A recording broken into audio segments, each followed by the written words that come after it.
Assalamualaikum warahmatullahi wabarakatuh. Salam sejahtera buat kita semua. Masih dalam pembahasan media pembelajaran, kita lanjut ke tujuan dan pemanfaatan media pembelajaran. Pemanfaatan media pembelajaran dapat digunakan baik itu untuk individu maupun kelompok. Namun, paling tidak secara umum ada 3 tujuan mengapa ada media pembelajaran. Yang pertama, itu adalah memperoleh pesan, informasi, dan pengetahuan bagi peserta didik. Yang kedua, mendukung aktivitas dan interaksi pembelajaran.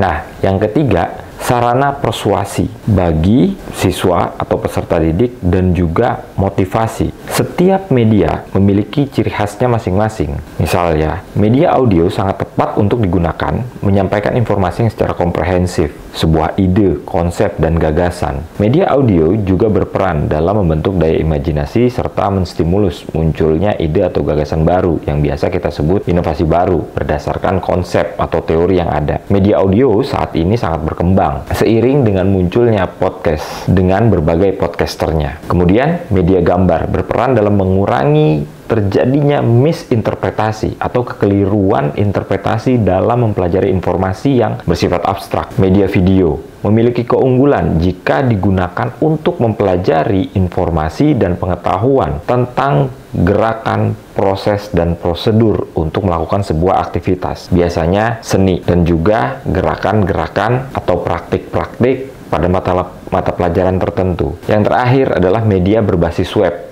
Merupakan sarana yang dapat digunakan untuk melakukan proses pembelajaran untuk mencari beragam informasi yang diperlukan atau biasa kita sebut dengan browsing. Selanjutnya, kita bisa tempatkan media audiovisual yang memiliki kemampuan untuk menggugah emosi penontonnya, menghayati nilai, dan menanamkan sikap positif. Kita ketahui bahwa media audiovisual ini merupakan integrasi antara gambar dan suara. Media audiovisual memiliki kemampuan untuk menggugah emosi penonton, menghayati nilai, dan menanamkan sikap positif.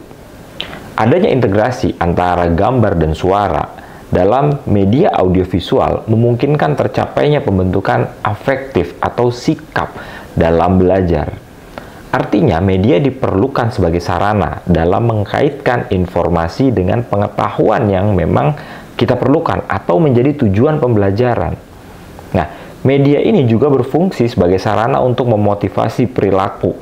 Tadi, seperti adanya film, adanya video, adanya audiovisual. Ada emosi yang bergerak, yang disampaikan oleh pemberi pesan. Media ini juga mencakup upaya dalam mempengaruhi sikap, nilai, emosi dari penggunanya. Secara umum, penggunaan media untuk keperluan mengkomunikasikan pengetahuan dan informasi akan memberikan beberapa manfaat terhadap penggunanya. Kita bisa lihat beberapa di antaranya adalah, yang pertama adalah penyampaian isi pesan dan pengetahuan menjadi lebih terstandar. Nah, dalam hal ini, standarisasi konten pembelajaran yang diterima oleh siswa tentu tidak berbeda-beda. Dia satu kesatuan yang standar, yang utuh. Seringkali kita dapatkan ya, antara kelas dengan jenjang yang sama, misalnya kelas 7, kelas 7A dan kelas 7B, walaupun gurunya sama, seringkali penyampaiannya atau isi kontennya ada yang berbeda. Tentu, guru telah berupaya untuk menyamakan atau menstandarkan. Namun demikian, namanya manusia, terkadang ada kehilafan, ada keburu-buruan, ada kecemasan, ada kekhawatiran, atau ada hal-hal non-teknis yang mengganggu di dalam kelas.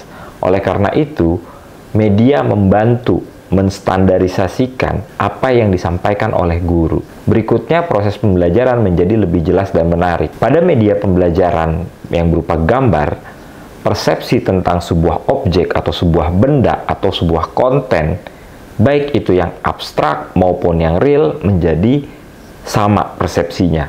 Tampilannya pun menjadi sama. Berikutnya, proses pembelajaran dapat berlangsung lebih interaktif karena adanya media ini, bantuan media ini.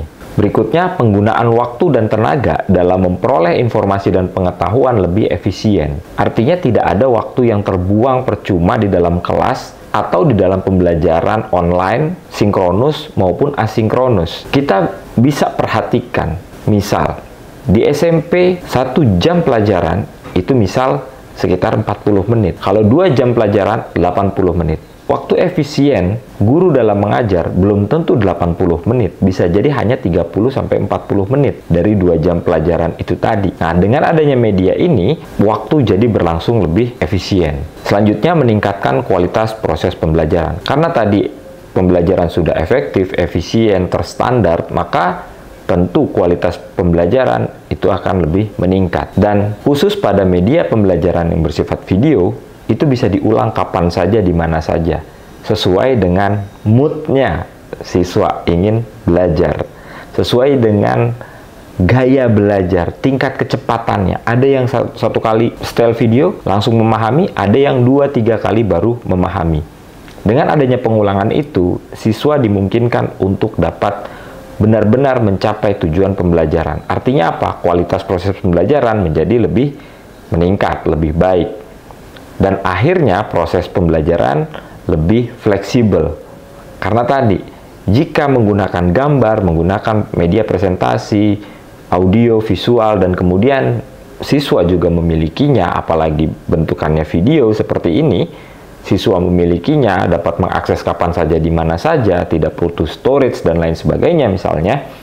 Nah, siswa tentu akan lebih fleksibel. Di mana saja, kapan saja, waktu, tempat dia berada, dia ingin belajar, dia mood untuk belajar, dia mempunyai kapasitas dan kecepatan pembelajaran yang sesuai dengan karakter dan kemampuan dirinya.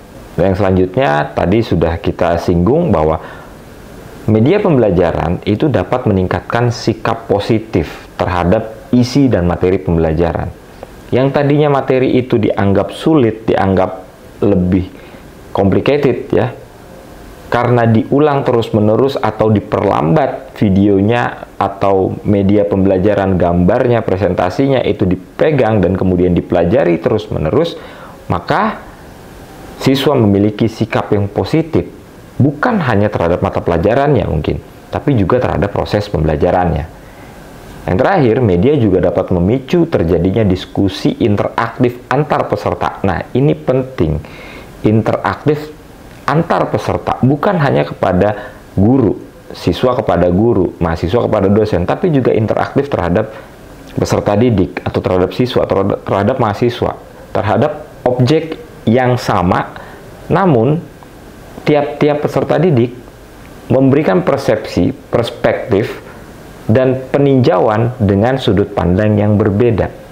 Maka sampai di sini dia akan berkembang, teknologinya atau kontennya atau pemahamannya juga akan berkembang.